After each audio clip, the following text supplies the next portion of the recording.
Welcome to today's edition of the show podcast.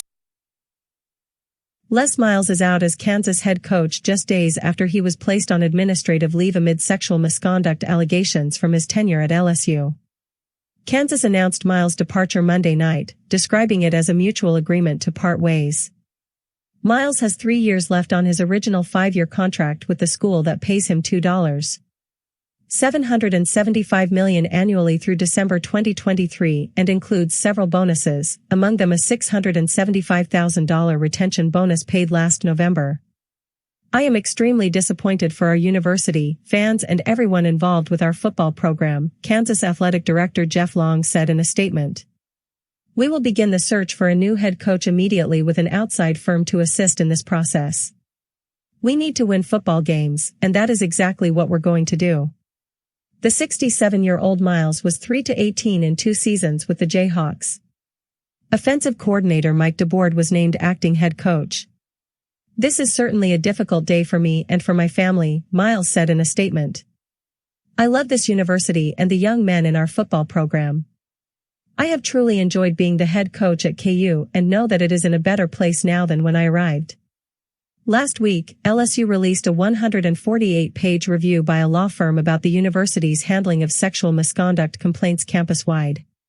One part described how Miles tried to sexualize the staff of student workers in the football program by, for instance, allegedly demanding that he wanted blondes with big breasts and pretty girls.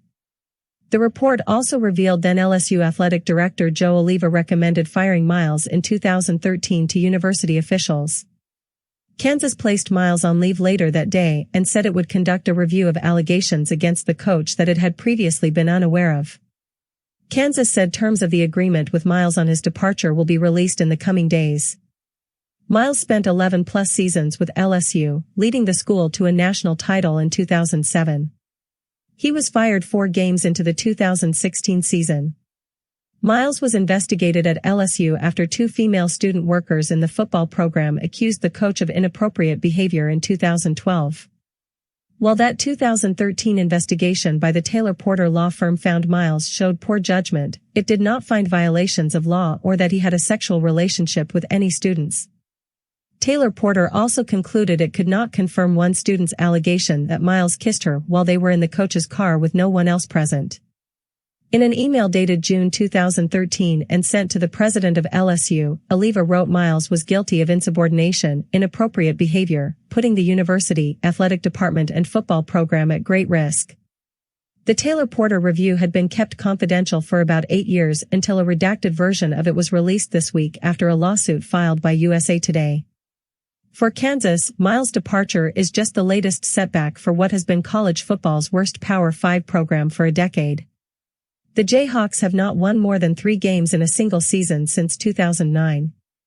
Miles had been out of coaching for 2 years when Long hired him after the 2018 season, hoping a notable name and experienced coach could help break the apathy that has enveloped the Kansas program for a decade. Long and Miles were friends dating to their time at Michigan in the late 1980s. While recruiting has improved under Miles, little else has changed. The Jayhawks were winless last season for the 3rd time in program history, losing by an average of more than 30 points per game. Kansas has not had a winning season since 2008, the year before Mark Mangino was fired amid allegations of verbal and physical abuse.